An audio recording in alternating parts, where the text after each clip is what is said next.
Dito tayo ngayon sa Tondaligan Beach.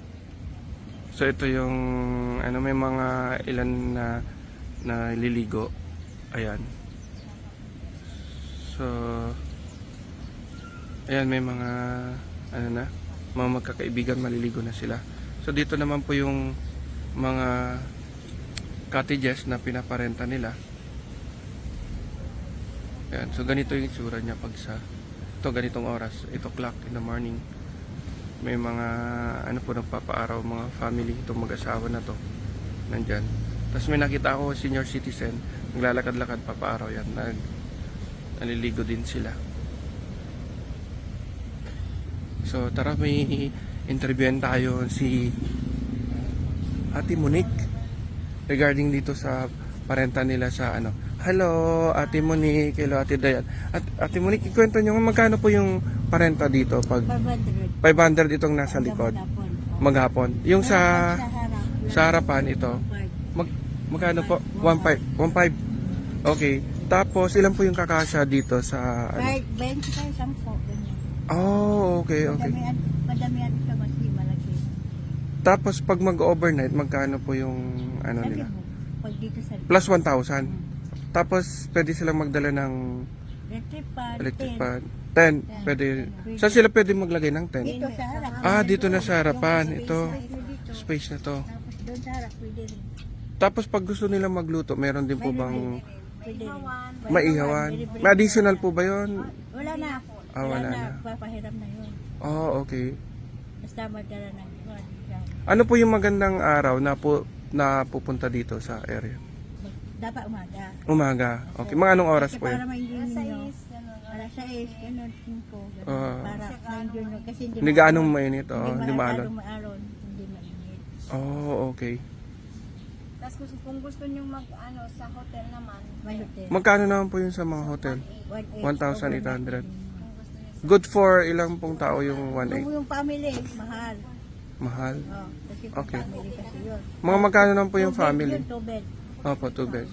3-5, ganon. 2 bed. Okay. So marami talagang dumadayo dito sa Yan sa Tondaligan Hotel lang. Okay. Malapit lang dito, nilalapit lang. okay. Yung doon naman, anong pagkakaiba natin doon sa Sampabian, saka dito sa Mas Tondaligan? maganda dito sa Tondaligan. Bakit po?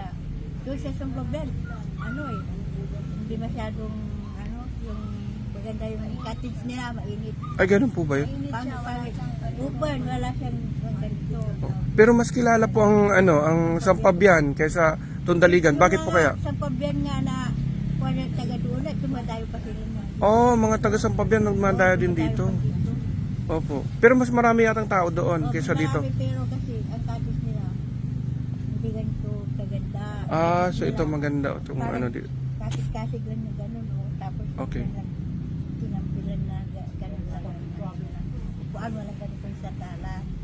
Pero meron po ba kayong parang balita dito na parang may mga magpapatayo ng mga parang gagawing parang Boracay dito or gagawing Ayun, ito pag matapos yung tourist spot na yan, may plano po? Ano po yung plano?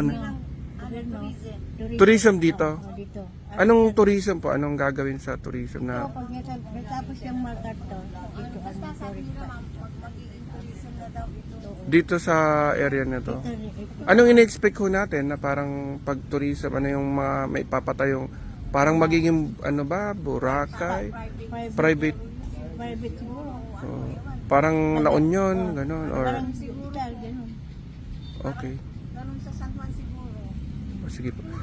Mayroon itatayo ng mga Sa San Juan.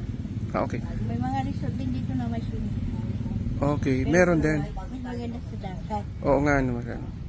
Okay. Na-enjoy. So kami po na from sa Baguio. Ano po yung gusto niyo pong invite yung mga yung mga pupunta sila dito? Pupunta sila dito. Mga foreigner, mga American, Mexicano, mga India. Tapos taga Baguio, pupunta din sila dito. Okay. Mga binibigyan tapos na. Gusto niyo ba silang invite? Invite niyo po yun. Pwede silang mag-invite kung gusto nila. Ano po yung paki-promote po itong area dito. Sige po, ano pong sabihin? Alimango. Sitio Alimango. Magustuhan ninyo itong Tondaligan Beach, Sitio Alimango. Tapos hanapin na lang po kayo. Opo. Sitio Alimang. Sitio Alimango. Si ito po, si Ate Monique, saka si Dayan. Ate Dayan. Thank you po. Sana.